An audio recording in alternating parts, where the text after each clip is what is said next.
Hello indie game fans, as we look forward to November, things are beginning to slow down where we have a number of smaller and more niche games coming up, some of which are early access titles, but as always, this list is accurate as of the time of recording, and hopefully we will get some announcements of release dates in the days coming up.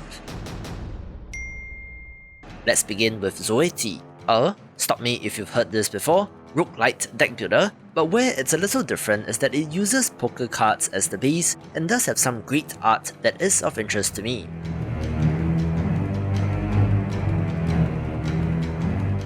Combining traditional poker cards and mechanics of classic games is nothing new in the roguelite space, see Solitarica or Poker Quest for example, but given that this has a Slay the Spire style interface and combat system, makes me interested in this.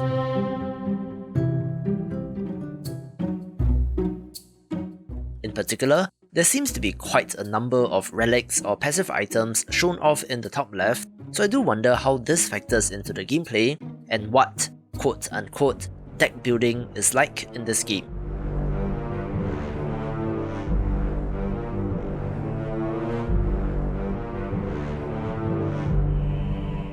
Also, don't mind the Chinese text in this game, since it should have English language support, and as with many games in the genre, will be releasing in early access.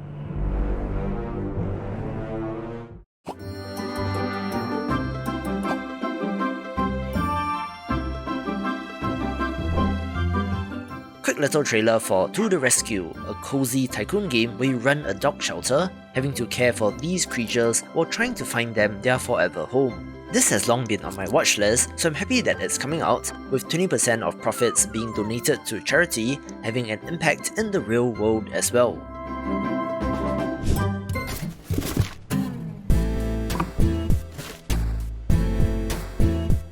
In some parts of the world, the weather is beginning to turn cold and people are huddled up indoors, which makes it the perfect season for cozy games, where a long in-development title, Unpacking, finally makes it to launch.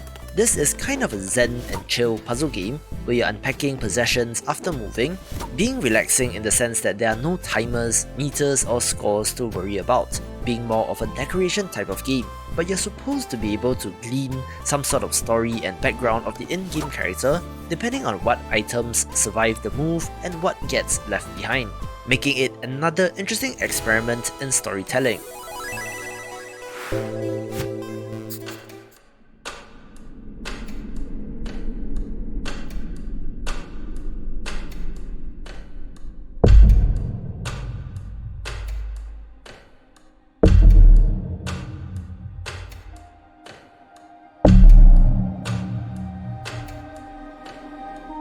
For a more traditional puzzle game experience, I have my eye on Moncage, one that warps realities and dimensions, since every face of the cube displays a unique scene, and it is about playing with perspective in order to make things work.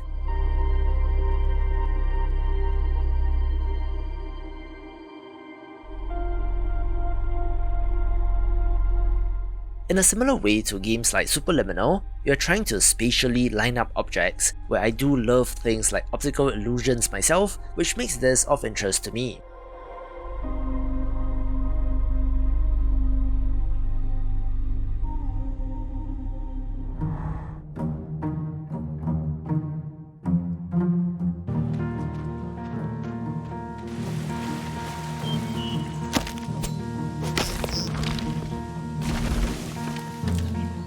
I'm pretty excited about the early access release of Lens Island as well, an action-adventure farming sim with an emphasis on combat.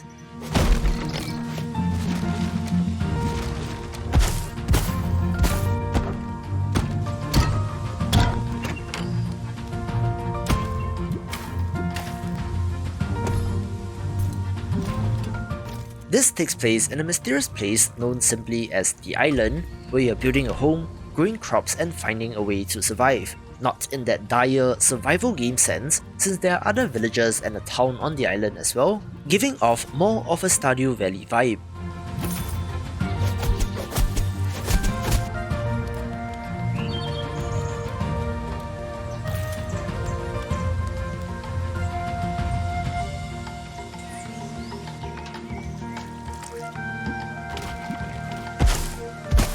However, where things get interesting is the combat system. We are able to delve into the darkness beneath the island in what looks like dungeons, exploring, fighting monsters, and uncovering the secrets of the island.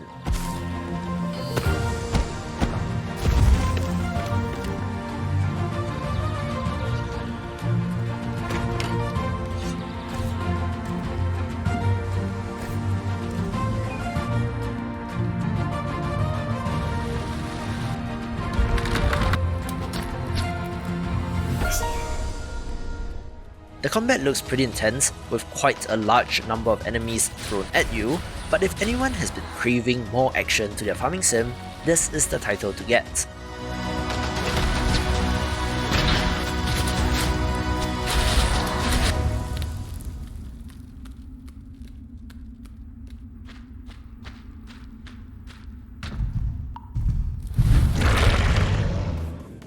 The demon world is inhabited by all kinds of nasties, separated into turfs and their gang leaders. None stand a chance to the Demon King himself. I say it's time to kick his sorry butt out of here!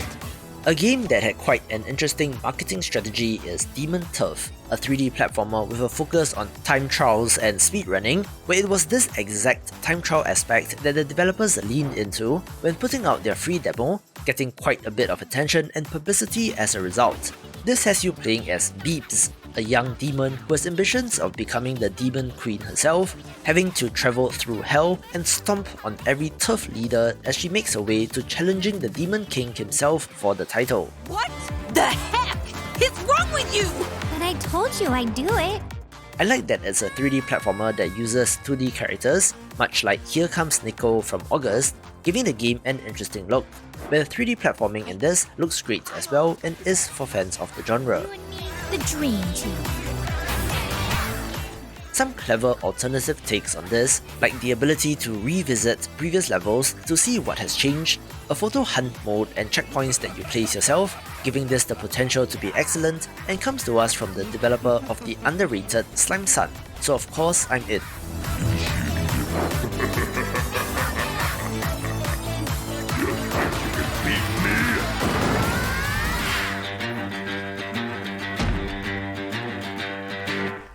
Like Madness, Project Nexus covered in yesterday's video, it's interesting to see Flash game developers migrate and upgrade their ideas onto Steam over the past couple of years, with The Last Stand Aftermath being the title of interest here.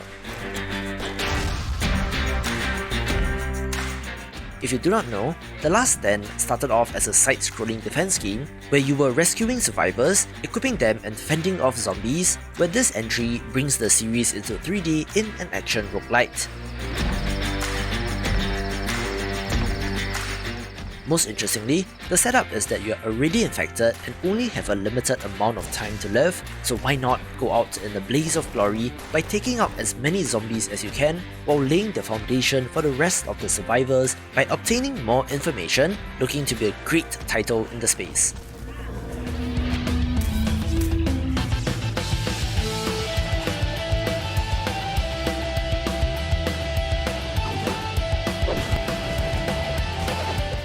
A game that was initially slated for a March release but got delayed is Tunche, finally making it to launch and is a roguelite 2D brawler that looks pretty good.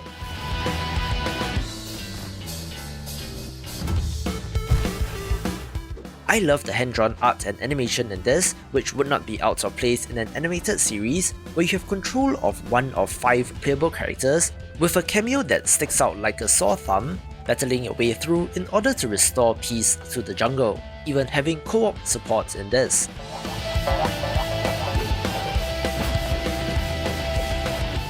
The abilities and combos look pretty good, but I'm most curious about the progression system in this, if there is one, but we will all get to find out very soon.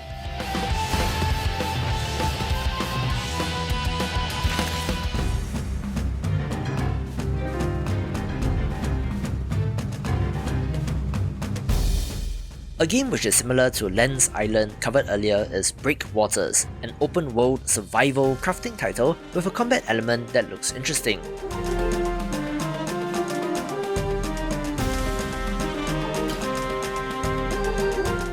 The most fascinating aspect of this game is that it talks about being an ocean simulator, having 360 square kilometers of procedurally generated oceans and islands to explore, with unique places, strange creatures, and interesting characters to meet.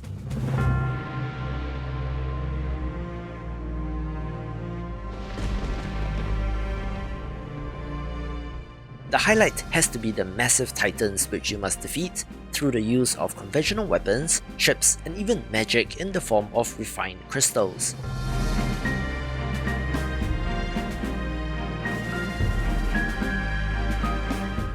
Honestly, the water physics and look in this trailer doesn't exactly impress me, but it is pretty, so let's see what this is capable of on a technical level, but a title of interest for sure.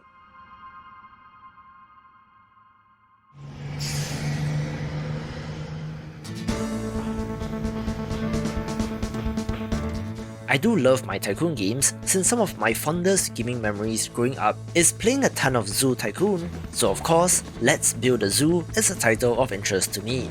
On the surface, this looks like an adorable looking pixel art title where you're doing all the expected things of building your attractions, getting visitors and more, but weirdly enough, there is crossbreeding of creatures, so you could have a sheep with a giraffe's head for example. Also, there is the option for a darker twist where you're raising these animals for slaughter, focusing more on the factory and industrial output side of things. As such, it's a very interesting take on the genre, taking the #1 spot.